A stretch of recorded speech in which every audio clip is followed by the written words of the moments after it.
One of the most revolutionary ideas SpaceX has introduced to the space industry is catching rockets mid-air. This is one of the hardest achievements in the history of spaceflight, and SpaceX has managed to do it in less than a decade of Starship development. However, this method is still in the testing phase, and there are problems that need to be solved before it becomes fully operational. It could take dozens of more tests to refine the process completely. But what if there is a better way to recover both the booster and the upper stage? SpaceX has now come up with a simpler and more reliable method for reusing Starship and Super Heavy. In today's video, we'll explore this new approach.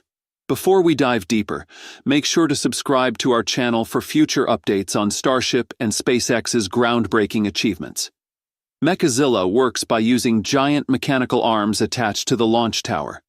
These arms are designed to precisely catch the returning booster as it descends from space.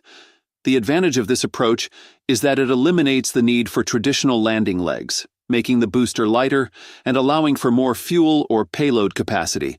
Instead of landing on a drone ship or a landing pad, the booster comes down vertically and is guided into the arms of Mechazilla, which then locks it in place.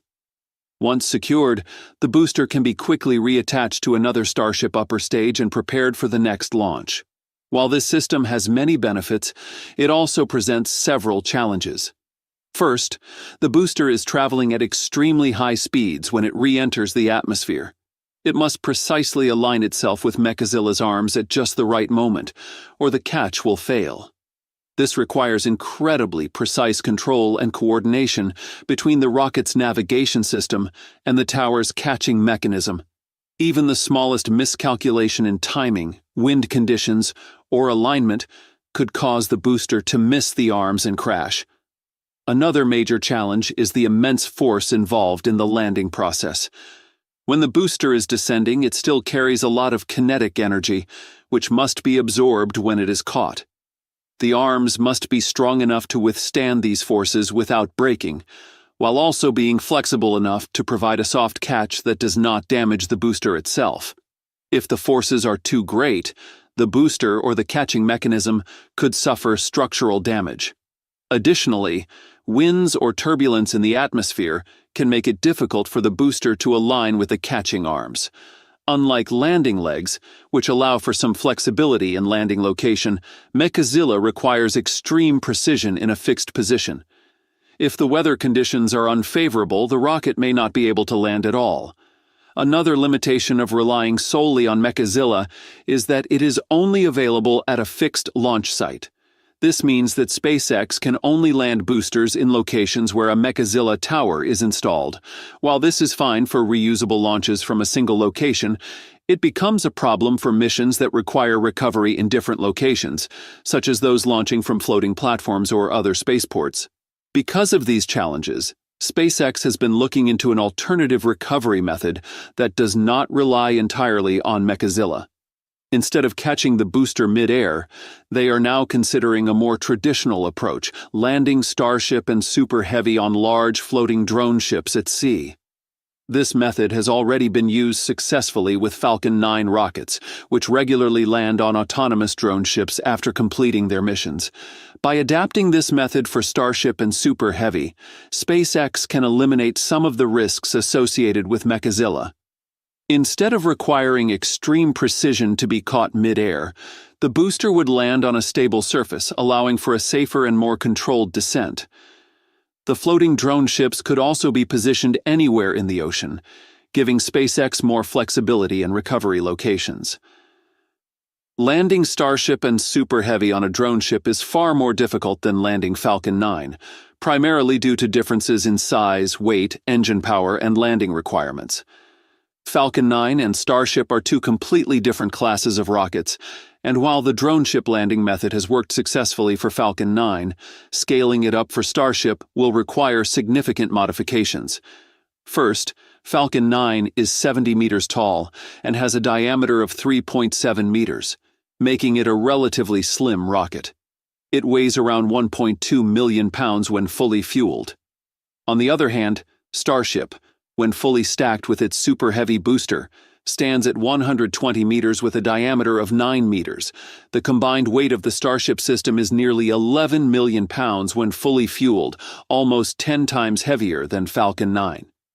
Because of this massive difference in size and weight, the forces involved in landing are much higher for Starship.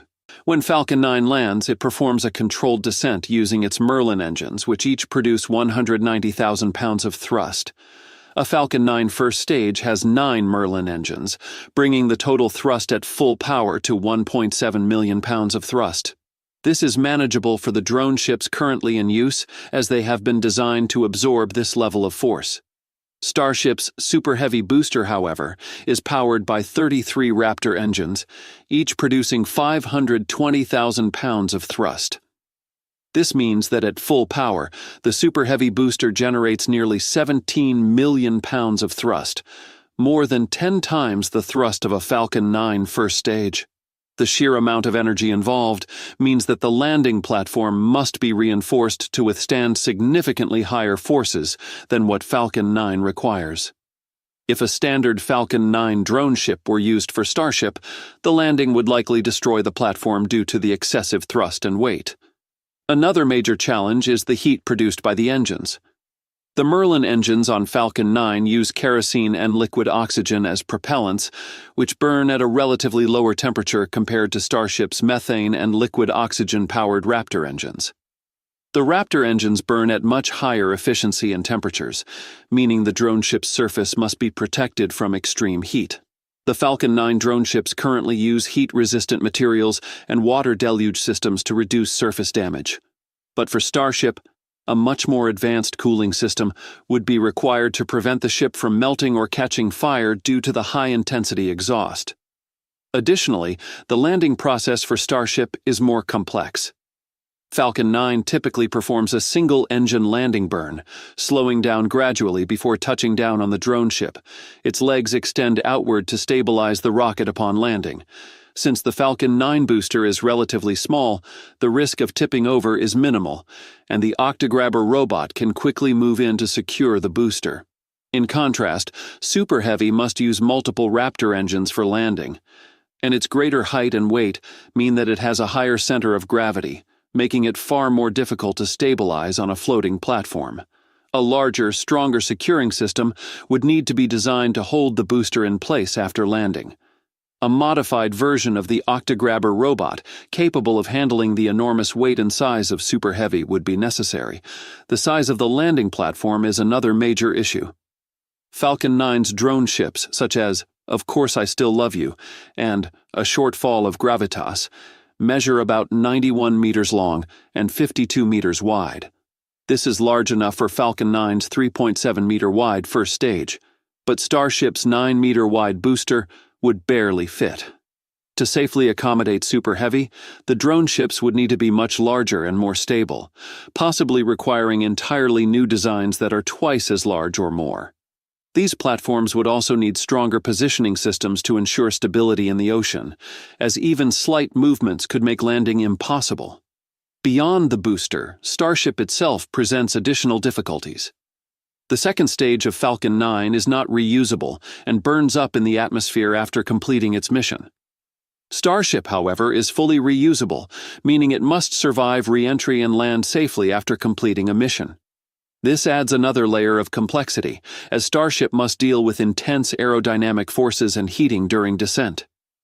Unlike Falcon 9, which follows a straightforward vertical landing trajectory, Starship performs a belly flop maneuver before flipping upright for landing.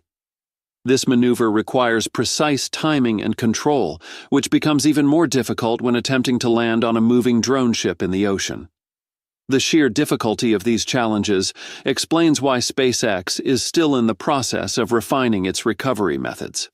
While drone ship landings have been a proven success for Falcon 9, making them work for Starship and Super Heavy will require major upgrades to both the landing platforms and the rockets themselves.